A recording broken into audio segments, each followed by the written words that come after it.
Saudara-saudari, marilah kita mendengarkan renungan dengan judul Kasihilah Musuhmu, yang berdasarkan pada Injil Lukas bab 6 ayat 37. Tetapi kamu, kasihilah musuhmu dan berbuatlah baik kepada mereka dan pinjamkan dengan tidak mengharapkan balasan. Maka upahmu akan besar dan kamu akan menjadi anak-anak Allah yang Maha Tinggi. Dalam nama Bapa dan Putra dan Roh Kudus. Amin. Saudara-saudari terkasih dalam nama Tuhan Yesus Kristus. Inilah pilar dari keistimewaan kita sebagai orang-orang yang mengikuti Yesus. Pilar ini harus ditegakkan, namun bukan tanpa perjuangan untuk mendirikannya. Kasihilah musuhmu adalah sebuah perintah yang harus ditaati dan harus terus-menerus diperjuangkan. Tuhan Yesus tidak hanya mengutip apa yang sudah dikatakan dalam Perjanjian Lama mengenai hukum kasih. Kasihilah Tuhan Allahmu dan kasihilah sesamamu.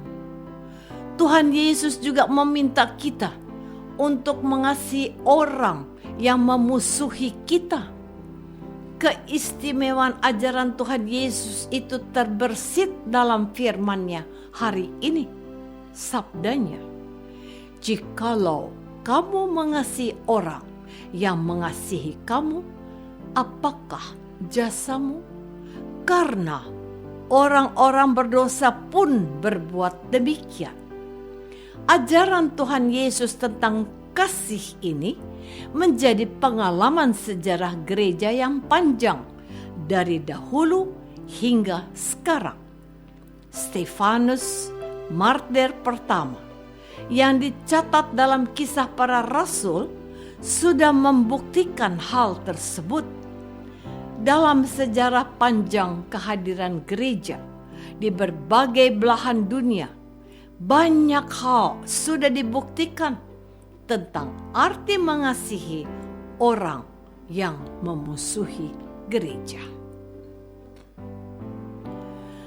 Saudara-saudari terkasih, mungkin kita masih ingat dengan apa yang telah ditunjukkan oleh pemimpin tertinggi gereja Katolik, yaitu Paus Santo Yohanes Paulus II. Beliau nyaris meregang nyawa ketika diserang oleh pria yang bernama Ali Akta Mehmet. Setelah lolos dari bahaya maut, hal pertama yang dilakukan oleh orang kudus abad ini itu adalah menemui orang yang telah ingin menghabisi nyawanya. Beliau berkunjung ke penjara Ali dan beliau berbicara dari hati ke hati dengannya. Dan beliau tidak menaruh dendam dan mengampuni apa yang telah pernah Ali lakukan. Sosok Yohanes Paulus II ini menarik perhatian umat Katolik sedunia dan membuat mereka bangga. Bukan hanya umat yang dipimpinnya yang mengagumi tindakan kasih beliau, namun seluruh dunia menaruh respek dan kekaguman kepadanya. Yohanes Paulus telah mempertontonkan dalam keheningan dan kesunyian penjara kepada dunia wajah Kristus yang mengajarkan bahwa kita harus mengasihi dan mendoakan musuh kita. Beliau hanya mau menunjukkan kepada Ali dan kepada dunia bahwa beginilah hati Allah yang telah ditampakkan oleh Yesus kepada semua orang. Seperti inilah hati Yesus yang tidak mendendam kepada orang-orang yang memusuhinya. Saudara-saudari terkasih, inilah firman Tuhan Yesus hari ini. Tetapi kepada kamu yang mendengarkan aku berkata, kasihilah musuhmu, berbuatlah baik kepada orang yang membenci kamu, mintalah berkat bagi orang yang mengutuk kamu, berdoalah bagi mereka yang mencaci kamu. Inilah katekese atau pengajaran iman kepada anggota jemaat perdana yang dikejar-kejar dan dimusuhi para pemuka agama Yahudi dan orang-orang yang tidak menyukai mereka. Sumber inspirasi dari pengajaran dalam wujud perintah Tuhan Yesus adalah tindakan kasih yang telah dikerjakan dan telah dicontohkan oleh Tuhan sendiri. Tuhan Yesus selalu baik kepada mereka yang membenci dan menolak pewartaannya selama hidupnya.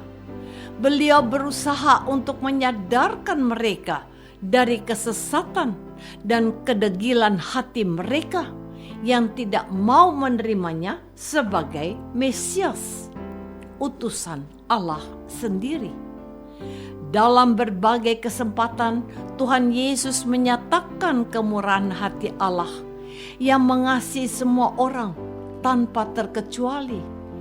Kisah orang Samaria yang baik hati mau menggambarkan bukan saja bahwa orang bukan umat pilihan lebih menghayati arti menjadi sesama bagi orang lain, melainkan juga menggambarkan bahwa Tuhan itu adalah Allah yang sangat peduli pada orang-orang yang malang dan tidak berdaya. Allah mendatangi mereka dan mencintai mereka sehabis-habisnya. Setiap orang diberi kesempatan yang sama untuk bisa mengalami kasih Tuhan. Ia memperhatikan Zakheus. Ia membela wanita yang mau dirajam sambil mengingatkan mereka yang membencinya, yaitu orang-orang Farisi. Barang siapa yang tidak berdosa, hendaklah ia yang pertama yang melempari batu wanita ini. Saudara-saudari terkasih, mengasihi musuh dan mendoakan mereka adalah tindakan yang nyaris tidak mungkin kita lakukan. Apalagi kalau kita sudah merasa tersakiti dan dikecewakan oleh orang-orang yang melukai kita. Mungkin ada di antaramu yang berkata begini, ngomong itu mudah, tapi coba jalani sendiri. Memangnya bisa? Inilah tantangan yang diberikan oleh Tuhan Yesus kepada setiap orang yang menyebut dirinya orang Kristen.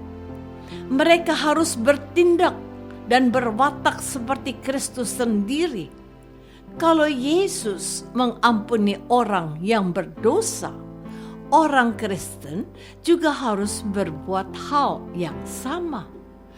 Kalau Yesus tidak menghukum wanita yang tidak berbuat zina, orang Kristen juga harus sanggup untuk memberi kesempatan kedua bagi orang yang telah mengecewakan dan menyakitinya.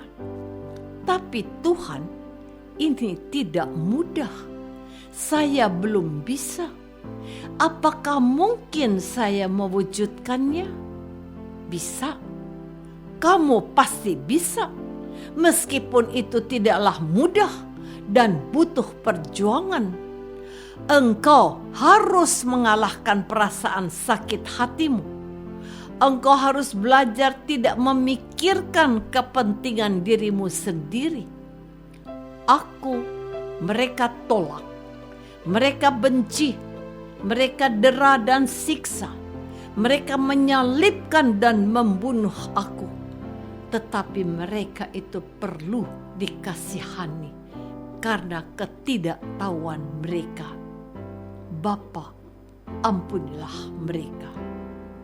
Seperti Yesus, kita juga diminta untuk mengampuni mereka yang bersalah kepada kita dan mendoakan pertobatannya juga.